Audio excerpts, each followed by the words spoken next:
তোমরা সবাই শোনো, এইটার ভেতরে ডাকঘর নাটকে সব চরিত্র থেকে শুরু করে সকল কর্মীর নাম এই চিরকুটে লেখা আছে। তোমরা এক একজন এক একটা করে চিরকুট তুলবে, আর সেই চিরকুটের মধ্যে যার যে চরিত্রের নাম লেখা থাকবে সেটা তোমরা জোরে জোরে পড়বে। তাহলে প্রথমে প্রথমে প্রথমে টুলটুলি তোলো। চোখ বন্ধ করো।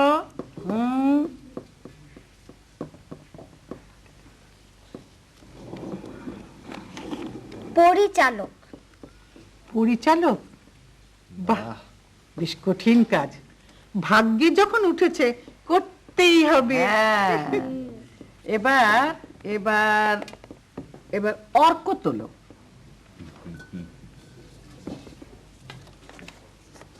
মিউজিক পরিচালক? অ্যাসিস্ট্যান্ট। আচ্ছা আচ্ছা, সঙ্গীত পরিচালক। সঙ্গীত পরিচালক। খুবই ভালো, তাই না? এক কাজ করো, এখন তোমরা সবাই এক একজনে এক একটা করে চিরকুট তোলো। আস্তে আস্তে। তুমি তো তুলেছো। আমি তুলেছি, কিন্তু আমি যেটা পেয়েছি সেটা আবার ঢুকিয়ে রেখেছি। ও বাপরে,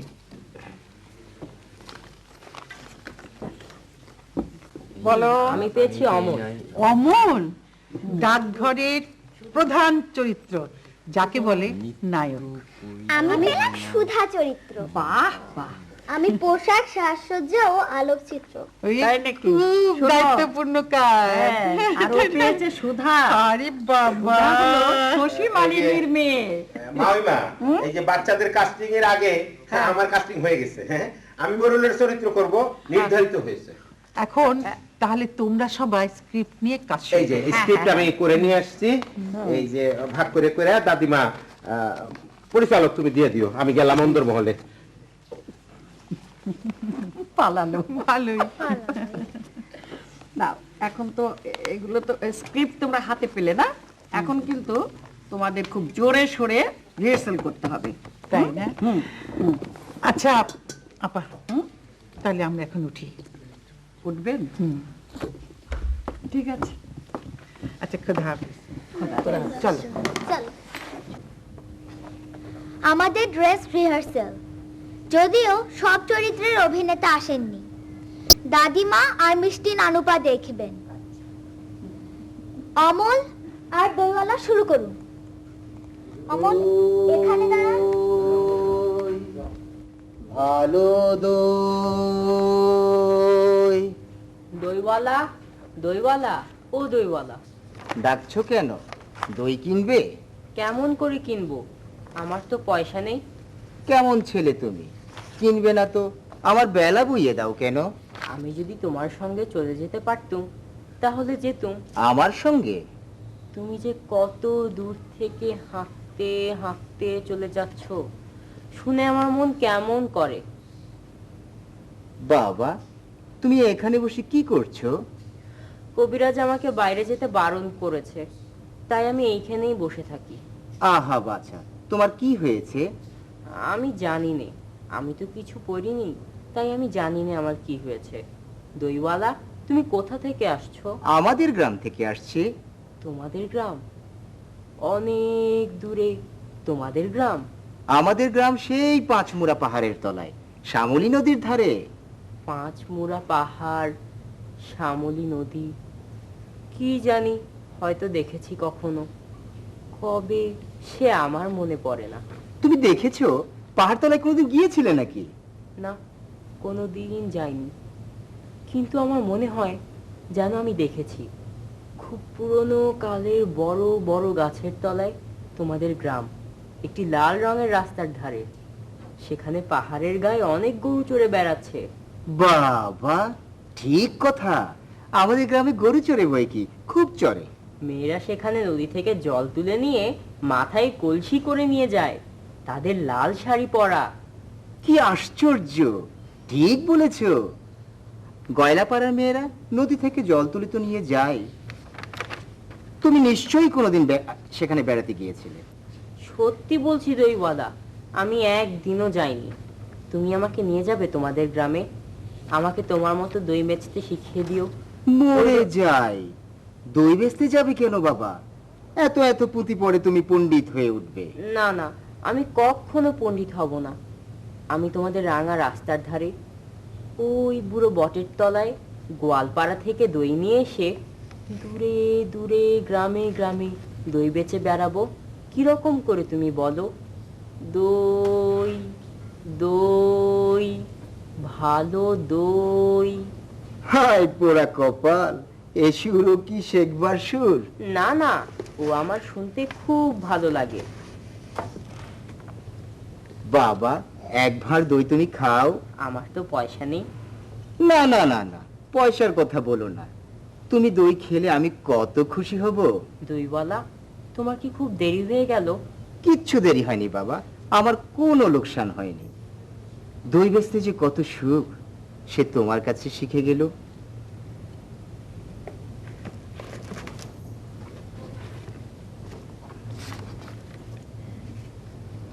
দই বেচতে যে কত সুখ, সে তোমার কাছে শিখে গেল। তোমার কাছে দই শিখে গেল। দই, ভালো দই। এই যে রাস্তায় প্রহরী পায়চারি করে বেড়াচ্ছে। প্রহরী, প্রহরী, একটিবার শুনে যাও না প্রহরী। অমন করে ডাকাডাকি করছো কেন?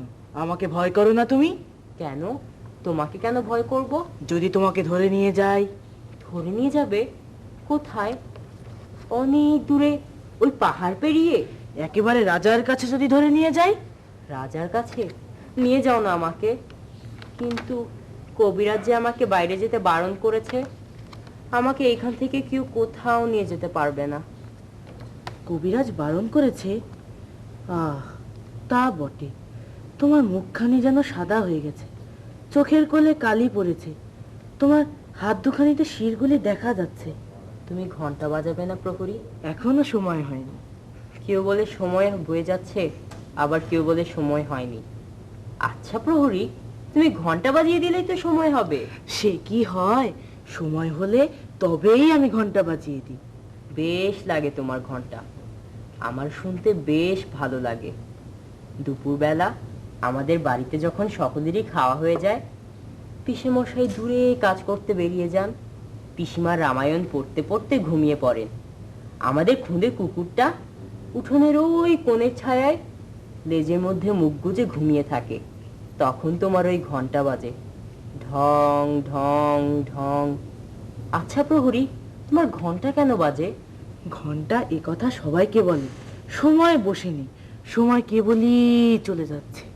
আচ্ছা প্রহরী, ওই যে রাস্তার ওধারের বড় বাড়িতে নিশে নুড়িয়ে দিয়েছে, ওখানে লোকজন কেবলই আসছে যাচ্ছে, ওখানে কি হয়েছে? ওখানে নতুন ডাকঘর বসেছে। ডাকঘর? কার ডাকঘর? ডাকঘর আর কার হবে? রাজার ডাকঘর।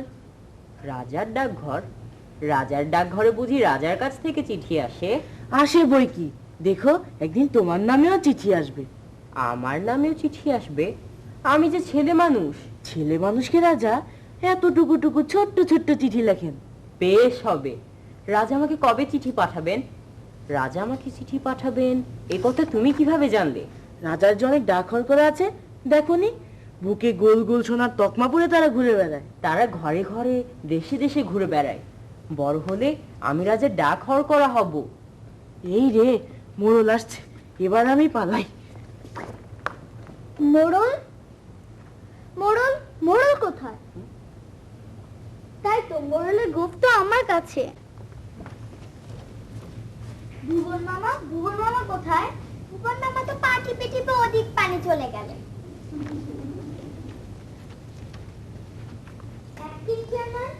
আপনি তো নিজের চোখেই দেখলেন। হ্যাঁ দেখলাম। এই চরিত্রের জন্য অল্টারনেট আর্টিস্ট আছে, কুছ পরোয়া নেই। এখন বাকি আছে সুধা। সুধারটা করা হোক।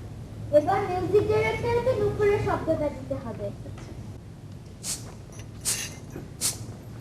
এই যে, তুমি দাঁড়াবে না, এগিয়ে যাবে। অমল তোমাকে ডাকবে।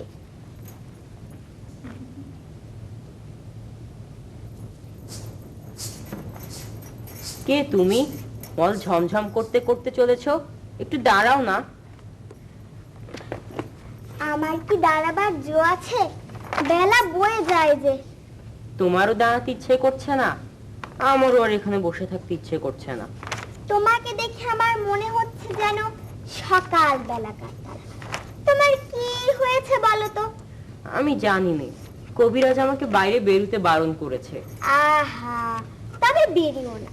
কবিরাজের কথা মেনে চলতে হয়, দুরন্তপনা করতে নেই, তাহলে লোকে দুষ্টু বলবে। বাইরের দিকে তাকিয়ে তোমার মন ছটফট করছে, আমি বরঞ্চ তোমার এই আটখানা দরজা বন্ধ করে দিই। না না না, এখানে আমার আর সব বন্ধ, কেবল এইটুকু খোলা। তুমি কে বলো না, তোমাকে তো চিনতে পারলাম না। আমি সুধা, জানো না আমি এখানকার মালিনীর মেয়ে। তুমি কি করো? সাজি বড়ে ফুল তুলে নিয়ে এসে মালা গাঁথি, এখন ফুল তুলতে চলেছি। তুমি ফুল তুলতে চলেছো, তাই তোমার পা দুটি অমন কুশি হয়ে উঠেছে। যতই চলেছো মল বাজছে, ঝম ঝম ঝম। আমার মনে হয় আমাকে যদি সবাই ছেড়ে দিত, তাহলে আমি চলে যেতে পারতাম খুব উঁচু ডালে, যেখান থেকে দেখা যায় না। সেখান থেকে আমি তোমাকে ফুল পেড়ে দিতুম। তাই বই কি, ফুলের খবর আমার চেয়ে তুমি নাকি বেশি জানো? জানি, খুব জানি। আমি 7 ভাই চম্পার খবর জানি। আমাকে যদি সবাই ছেড়ে দেয়, তাহলে আমি খুব ঘন বনের মধ্যে চলে যেতে পারি, যেখান থেকে কোনো রাস্তা খুঁজে পাওয়া যায় না, যেখানে সরু ডালের আগায় মনুয়া পাখিরা বসে বসে দোল খায়। সেখানে আমি চাপা হয়ে ফুটতে পারি। তুমি আমার পারুল দিদি হবে। কি বুদ্ধি তোমার! পারুল দিদি আমি হব কি করে? আমি যে সুধা, আমি শশী মালিনীর মেয়ে। আমাকে রোজ এত এত ফুল তুলতে হয়। আমি যদি তোমার মতো এখানে বসে থাকতে পারতাম, তাহলে কেমন মজা হতো। তাহলে সমস্ত দিন কি করতে? আমার বেনে বউ পুতুল আছে, তাই বিয়ে দিতুম। আমার পুষি মেনি আছে। যাই, বেলা বয়ে যাচ্ছে, দেরি হলে ফুল আর থাকবে না। একটু দাঁড়াও না, তোমার সাথে গল্প করতে আমার খুব ভালো লাগছে। আচ্ছা বেশ, তুমি দুষ্টুমি করো না। লক্ষ্মী ছেলে হয়ে এখানে স্থির হয়ে বসে থাকো। আমি ফুল তুলে ফেরবার পথে তোমার সঙ্গে গল্প করে যাব। আর আমাকে একটি ফুল দিয়ে যাবে? ফুল অমনি কেমন করে দেব? দাম দিতে হবে। আমি যখন বড় হব, তখন তোমাকে দাম দিয়ে দেব। আর আমাকে ভুলে যাবে না তো? আমার নাম অমল। তাহলে তুমি ফুল তুলে আসবে? আসবো আসবো। সত্যি আসবে? আমার নাম কিন্তু অমল, ভুলে যেও না।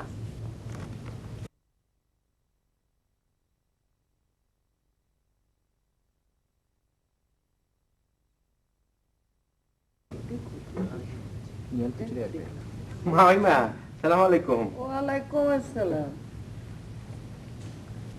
বাকি চরিত্রগুলো ক্লাব ঘরে রিহার্সাল করবে। হিব্রু ভাই কালই আসবেন। এবার মিউজিক ডিরেক্টর, আপনার কি কাজ দেখান? মিহিদানা, গজা, শ্রমিক, এদিকে এসো। মিহিদানা, শুরু করো। যাও যাও, তাড়াতাড়ি শুরু করো, আমারে বসতে দাও। চলো। অনেকক্ষণ দাঁড়ায় আছিলাম, বসো। একটু চুপ করে শোনো, তাহলেই শুনতে পাবে। একটু চুপ করে শোনো, তাহলেই শুনতে পাবে। কোলাহল ছাপিয়ে কান্নার রোল ভেসে আসে অসহায় মানুষে, শিশু আর নারীদের আর্তনাদে ভরে গেছে এই সুন্দর পৃথিবীতে। পাখিদের গান আর কুলু কুলু, নদীর স্রোতে হাহাকার মিশে গেছে মিশে গেছে মিশে গেছে। আরো শুনবে বিস্ফোরণ, মহামারণাস্ত্রের ঝনাঝন। পৃথিবীর নানা দেশ থেকে ভেসে আসে অসহায় মানুষের ক্রন্দন। যুদ্ধের ফল ষড়যন্ত্রে হানাদার শকুনের চিৎকার শুনতে পাবে যদি তুমি শোনো, অন্তরালে বসে শোনো। একটু মন দিয়ে ভাবো, তাহলেই বুঝতে পাবে। একটু মন দিয়ে ভাবো, তাহলেই বুঝতে পাবে। এই আকাশে বাতাস, অরণ্য নদ নদী, ফুলে ফলে ভরা পৃথিবী, সবার জন্য প্রকৃতি। লক্ষ লক্ষ শ্রমজীবী মানুষ, পৃথিবীর গড়ে যত সম্পদ, তবে কেন তাই কেড়ে মুষ্টি মেয় দেশে দেশে মুনাফা, ঘরে পাহাড়, একটু ভাবো বুঝতে পাবে, একটু ভাবো, একটু ভাবো, একটু ভাবো। এই যে গানটা তো বিদ্রোহের, করুণ গান হলে ভালো হতো না? ঠিক বিদ্রোহের নয়, প্রতিবাদের। আচ্ছা মিউজিক ডাইরেক্টর সাহেব, এই গানটা কেন পছন্দ করলেন? আমি ডাকঘর নাটকটা মন দিয়ে পড়লাম। এখানে মনে হচ্ছে অমলকে বন্দী করে রাখা হয়েছে। ইয়েস, একমাত্র ঠাকুরদাদা ছাড়া অমলকে আর কেউ মুক্তির কথা বলেনি। এমনকি ওই যে খুদেমি সুধা, সেও কিনা বলে লক্ষ্মী হয়ে স্থির হয়ে বসে থাকো, একটা বিনে পয়সা ফুল পর্যন্ত দিতে চায়নি। ধন্যবাদ তাতাই, তুই আমাকে সাহায্য করলে। তোমাদের যুক্তিকে এড়ানো যায় না।